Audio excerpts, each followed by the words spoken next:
What's going on, everybody? Ryan the Mighty Quinn here on the Cornerman_MMA. Please don't forget to like, subscribe, and share. Please comment below. Let me know if you agree, disagree, you think I'm nuts, you think I'm a genius, whatever. I want to hear all about it. Wrapping up the how I feel was the most eventful weekend in 2022 as far as combat sports is concerned. Bellator fairly lackluster, although they got a lot of good stuff coming up in before the year's end. UFC Vegas 63 was fairly disappointing. The injury in the main event with Calvin Kattar, I know everyone wanted to see that one. That was going to predict who was going forward. I think possibly title shots. 5-6 in the world, man. You don't want to see it go that way. But Arnold Allen, he's legit. Either way, that was disappointing. As well as they had there's a lot of up and comers on the card that they just didn't. They don't look like they're panning out, so to speak. But the main attraction of the weekend was the circus fight between Jake Paul and Anderson Silva.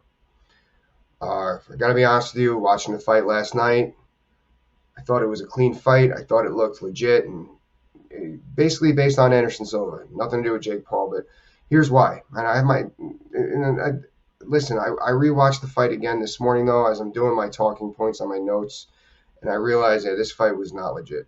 This fight was definitely a work, as they would say in professional wrestling. What is a work? A work is something that is scripted in the professional wrestling universe. Keep that. And a shoot is something that's real. So, well, I think this was a work. Why? Let me tell you why I didn't at first. First, Anderson's 47 years old.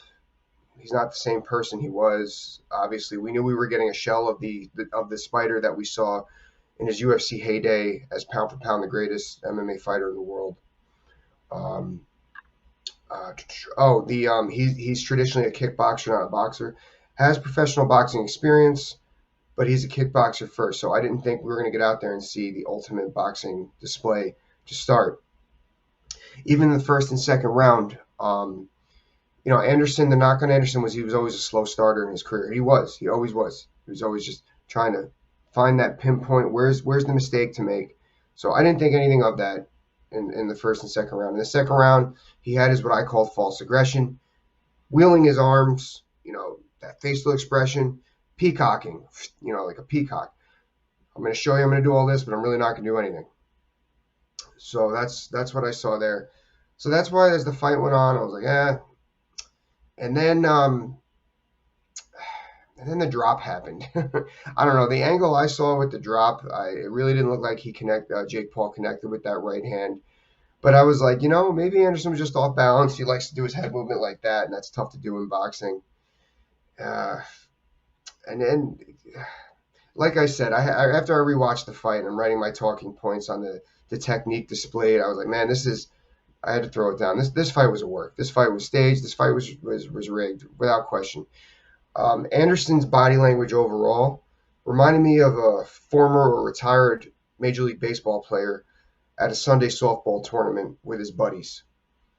I hope we win. Don't care if we win. You're just here for the laughs, here for the good time. Anderson's here for the boatload of money. That's what that reminded me of. Or an NFL player playing flag football or Thanksgiving football with his family after he's retired. That's what that reminded me of. Let's just be here, hope for the best, but who gives a shit?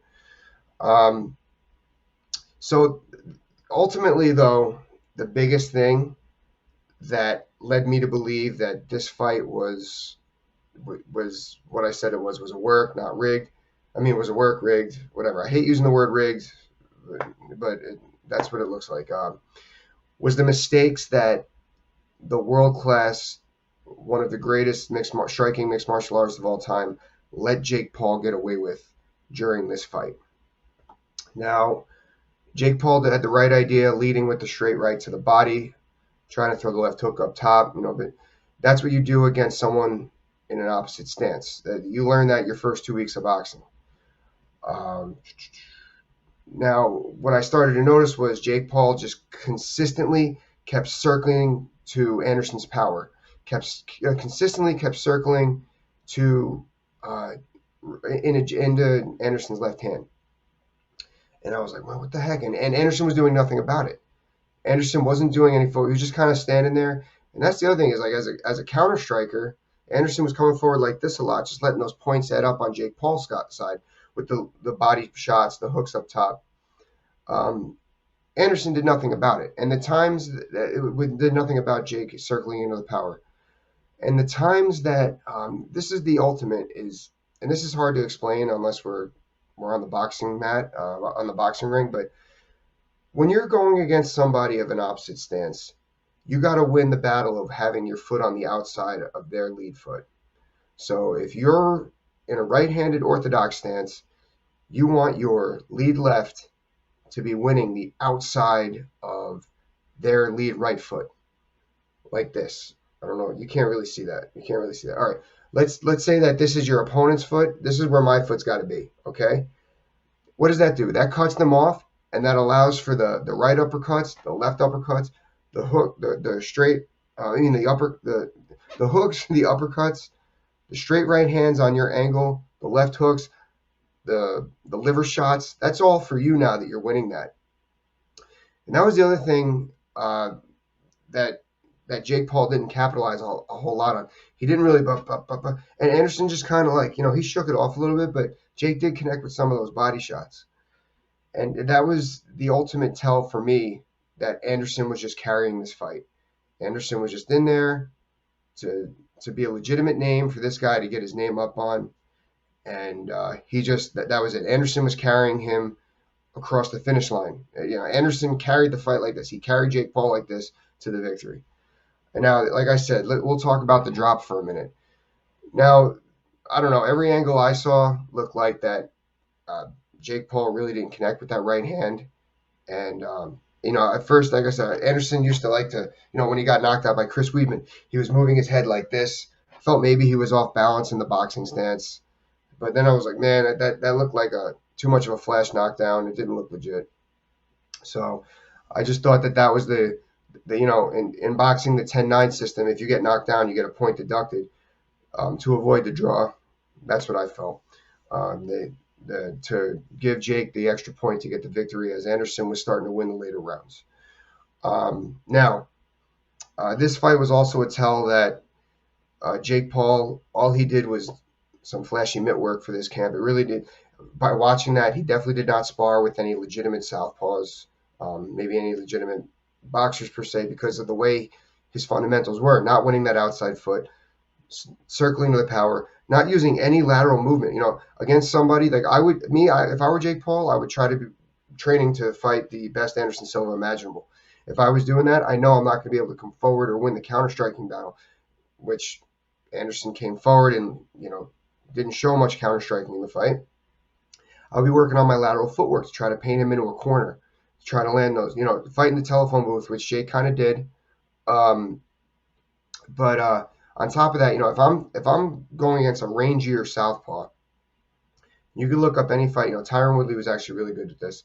I'm throwing my head offline for that right. And what does offline mean? Like, this is your stance. You're coming off here with that right hand.